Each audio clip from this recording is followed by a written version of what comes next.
Good day, viewers. Welcome to another exciting episode of Open Studio. As always, I'm your host for today's show. My name is Kambwa, and we've got an exciting show for you today because joining me in studio is three wise men from the military academy. These three gentlemen I just got to know now before the show, and very, very nice people to speak to, some nice people to chat to, and respectively, I'm going to call them out. On my left here is the Colonel Boyens, and then Lieutenant Van Kerk, and also Lieutenant Moropeni. I'm going to get that name right. All right, so they're here to speak to us more about the military academy and also what you guys do and everything that's got to do with the defense and stuff like that. So, gentlemen, welcome to the show. Thank you very much. Yeah, so for those that do not know about you, do not know about the academy, I'm starting with you, Mr. Boyens. Can you tell us a little bit more about yourself? I'm Mornay Boyens, as you mentioned. I'm the Chief Military Instructor at the Military Academy. My main priority as a Military Academy is to see to the young officers, two of them sitting next to me, for their continuous military development while they are studying at the Military Academy. Yeah. And yourself, Lieutenant?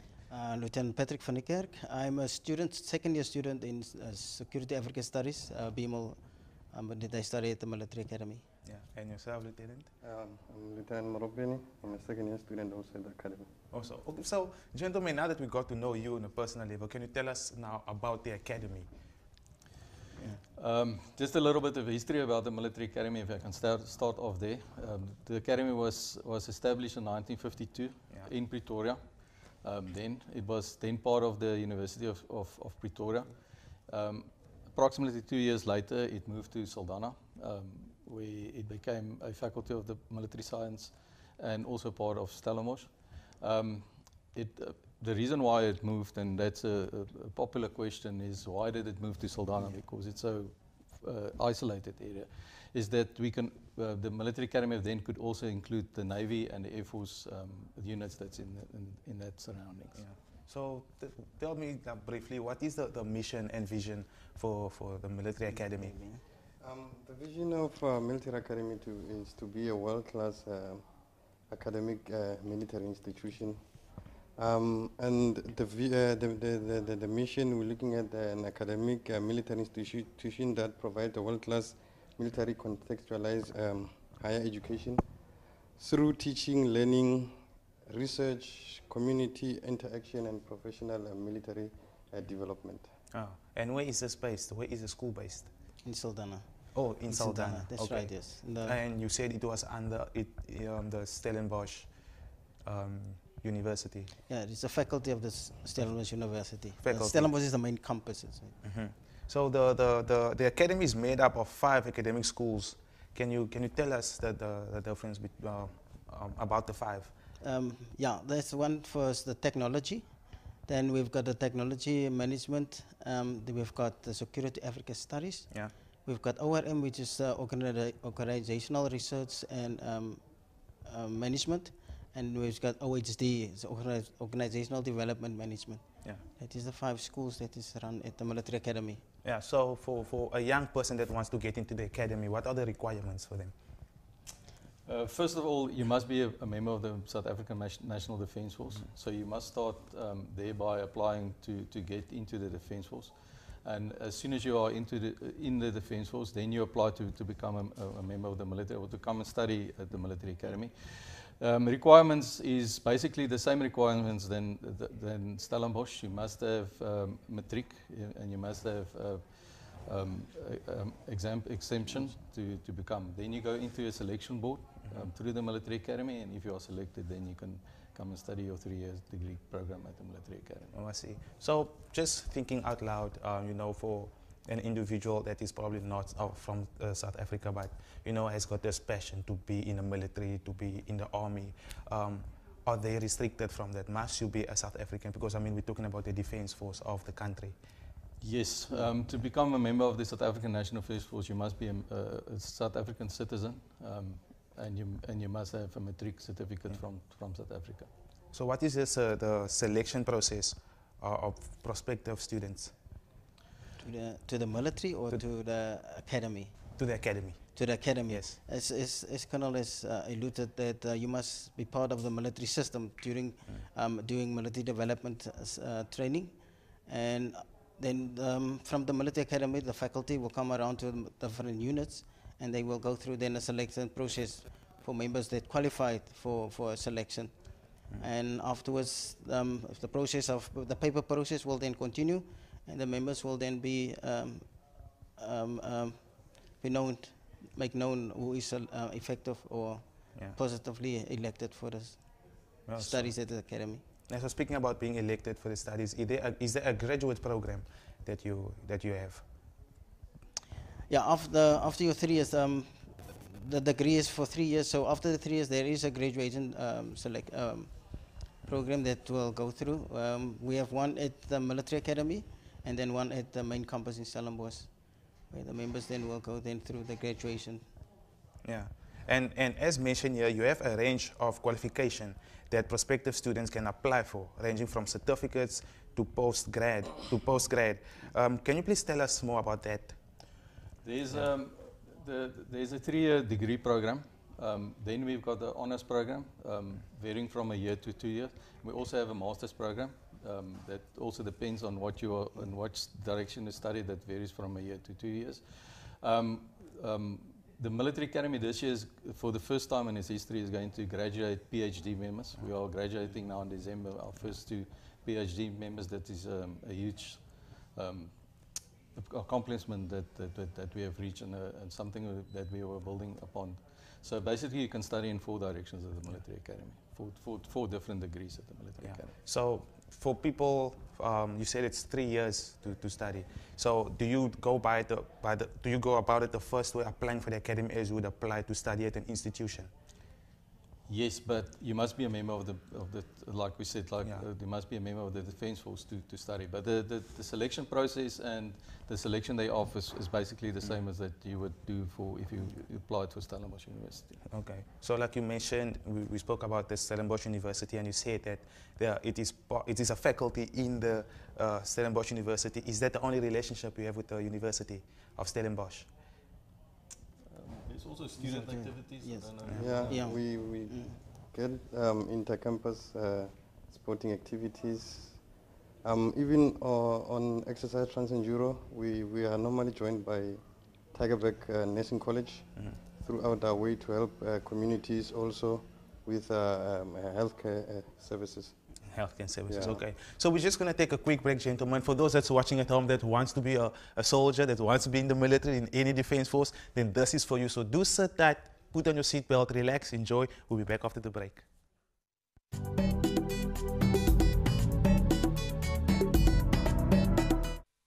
If you just tune in, you are not too late. You are watching Open Studio on Cape Town TV. I'm your host for today's show. My name is Danny Kambwa, and we've got an exciting show for you today because joining me in studio is 3 gentlemen from the military academy. The Colonel, Lieutenant, and the other Lieutenant, Moropene, and Lieutenant Fenikerk, and Colonel Boyens. I got it? Sure. Yes. Got it, Great. man. Okay. So just to continue our conversation, gentlemen, we spoke about how the academy started. You introduced yourself. We got to know you on a personal level. So just to continue on the conversation, we spoke about the student activities within the academy. Can you just elaborate on that for us?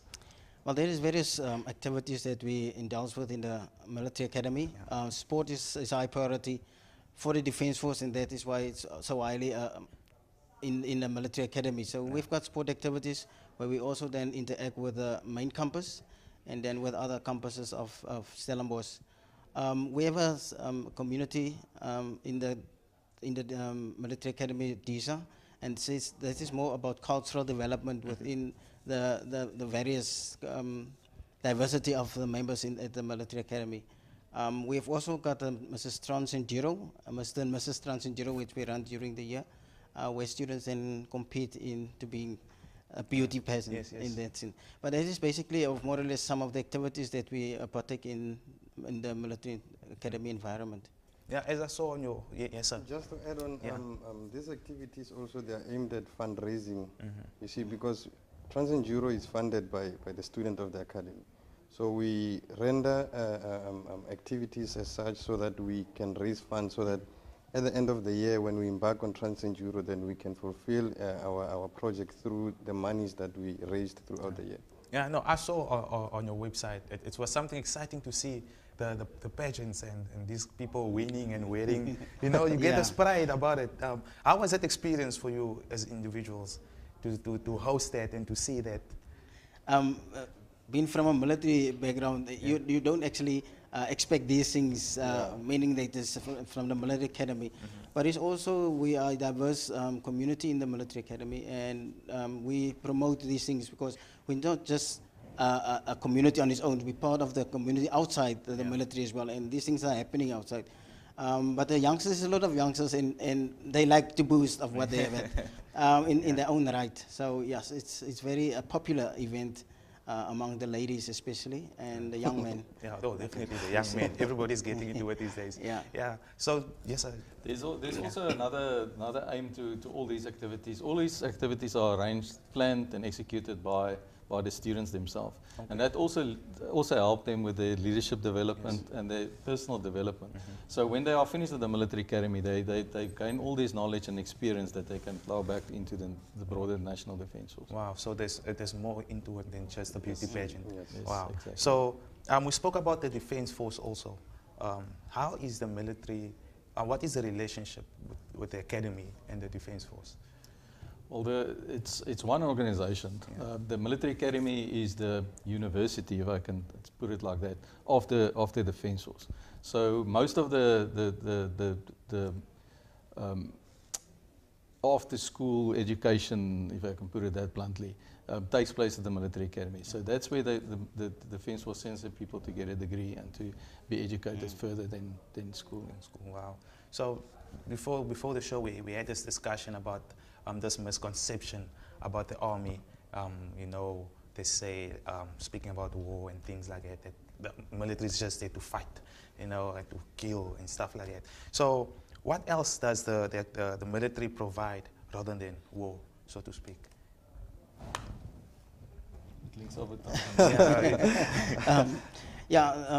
It's the misconception is there, Yeah. because they think we have been trained to fight, and if there's no war, then what is the aim of the military in a country? And well, in a democratic country, as the democratic country we are, it's also about protecting the population. Yeah. The military first priority is obviously the protection of the sovereignty of the state, the borders, but we also have an inward look to the population, to security of the population, security of jobs, also the resources. So that is also part of one of the aims of the defense force, why you have a defense force. But as the military as an institution, the military academy as a military institution, is to enhance and to supplement the members of the military with that education. And when they leave the academy of the military, they can also then plow back into the communities and into the broader South Africa of the education that they receive there. Yeah. And Lieutenant Marupane, we also spoke before the show. Yes. What is the role of the military in a democracy? The role of the military in a democracy, like Lieutenant Panikar already alluded that, is to protect the sovereignty first of all of the country, is to protect the vital interest of the country, which is our seas, which is our airspace, our land. Also is to ensure that, you know, day-to-day trades happen securely. Yeah. Because sometimes these things happen behind background, you see. But you need the military to ensure smooth trade, to ensure your economy is stable, to protect, you know, the well-being of the country. Yeah. So when we speak about country, we speak about various communities and you know, protecting our communities, protecting our country. So in that regards, with the academy, what community engagement programs is the academy doing currently, and why? If you can elaborate for us. We, besides Transient Zero is the main event that we actually interact with the communities. But during the year, we also have then currently the Pink Drive, where we have sanitary towels that we will issue to the schools in the local area of Sultana Bay community. Then Transient Zero is then the main focus, it's the main event where we will then do community outreach programs within previous disadvantaged communities. Transient Zero was basically originally started in 1983 and then it was evolved in a community outreach program. We start in Port Elizabeth traditionally, but this year in celebration of the Mandela Centenary celebration, we'll start in Kunu. Okay. And work then through from Kunu back to East London, where Saldanha, where we go into the communities and we do a community outreach project, uplifting the communities and see where we can assist them with. So yeah, so what is the community benefiting from this? Our focus a bit on this stage is on grassroots, pre-primary, and then also the elderly, where we assist them with the elderly homes. We go and we donate blankets. We also do some painting, gardening. If there is a garden, we assist them with it. Then in the preschools, we go into educational, where we donate educational books. Some of the rural schools is very in a depleted states when we help to renovate, where there is some renovations to do. Okay. So we're just going to take another short break. For those that's watching at home, please told you stay tuned, because after the break, we're going to continue with our conversation with our gentleman here from the Military Academy. So do stay tight.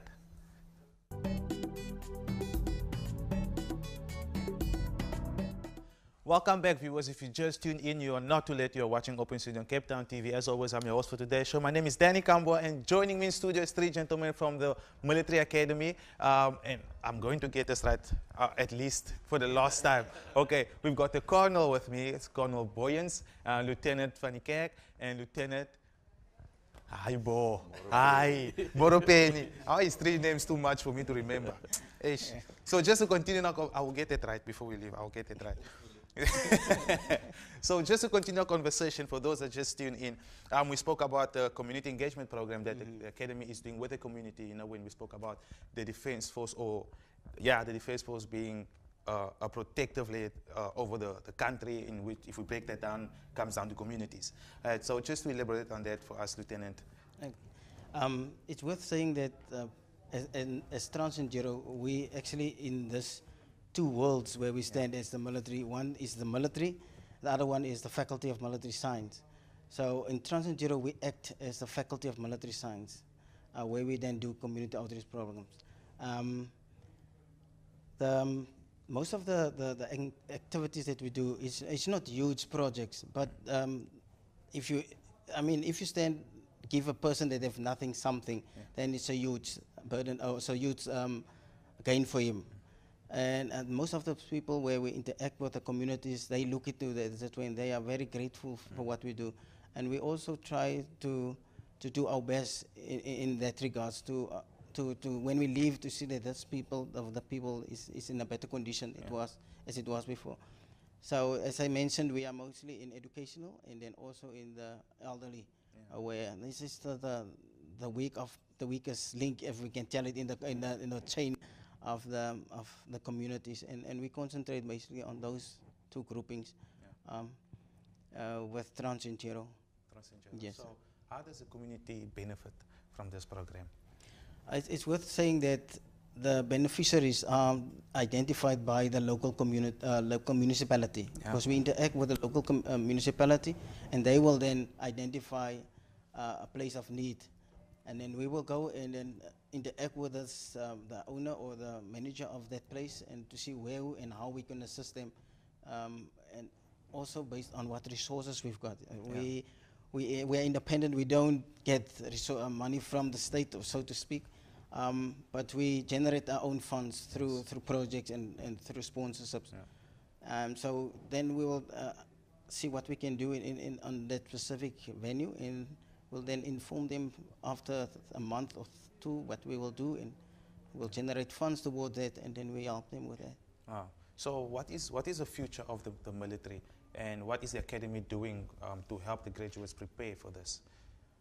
The future of the military, it's the Military Academy, if I may put it that way, because the Military Academy prepares officers for the future, equip officers with skills, with knowledge, to be able to adapt to the ever-changing international environment that we live in, so that you have competent military that is able to provide answers to questions that were never answered before.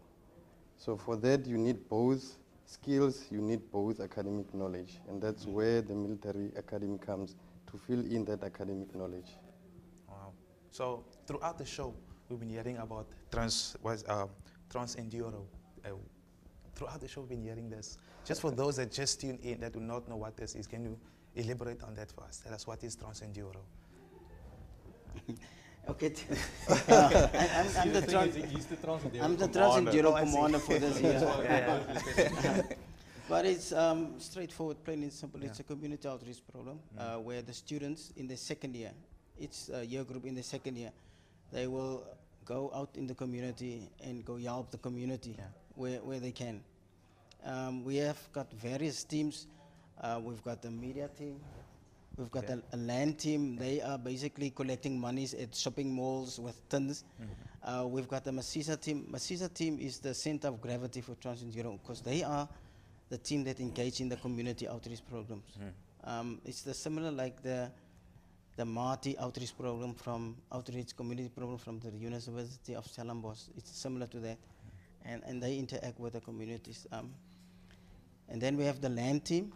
I was saying the sea team. They then use inflatable boats, and they travel along the sea from various sea communities. The running team, they're running about 10 kilometers in a day in a synchronized manner in the ranks of 3 years. And then we've got the cycle team. They are cycling 70 kilometers. We've also other supporting elements, and we must mention that from other areas like Pretoria, we've got Training Command, which is some other unit, and they support us in this event since last year. They came aboard last year and to cement and also to strengthen our endeavors with regards to Trans-Enduro. Wow. So I see you've got a book there and a pamphlet for you. Can you tell us what is that? Just hold it there for the camera. That is the Trans-Enduro report every year. So next year we will release a document like that, where we will, in a synopsis form, give feedback on all the venues that we visit and all the activities from start to the end of exercise Trans-Enduro. Each commander that I mentioned will also then have a report on their experience during this year's Trans-Enduro. This is also for the next year's Trans-Enduro group so that they can see and get some information on like a report where mistakes was done on how to accomplish their goal in the next year. And you, Mr. Yes, I see you want to say, like you already indicated in terms of teams, it's about leadership development, it's about interaction with community. It serves both purposes because it develops us as junior leaders in terms of command and control, because you have to now be in charge of the situation. You have people working under you, you understand? So you have to give clear orders, make sure that your plan is executed the way you planned it. That is on the military aspect. On now the community outreach aspect, it helps us interact with the community.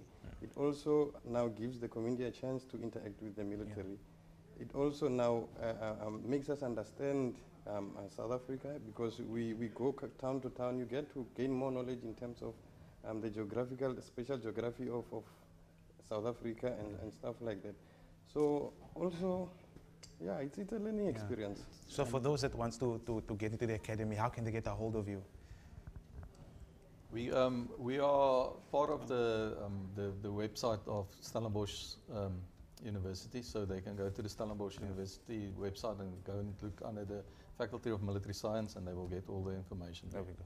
And there you have it, viewers. Thank you so much for tuning in. If you want to get to know more about them, go look into the Stellenbosch University Military Faculty and you'll find them there. So thank you so much, gentlemen, for coming through. Thank you I will start with you. Thank you so much, Lieutenant Monopone. Thank you so much, Lieutenant Panikerk. And thank you so much, Colonel Boyens.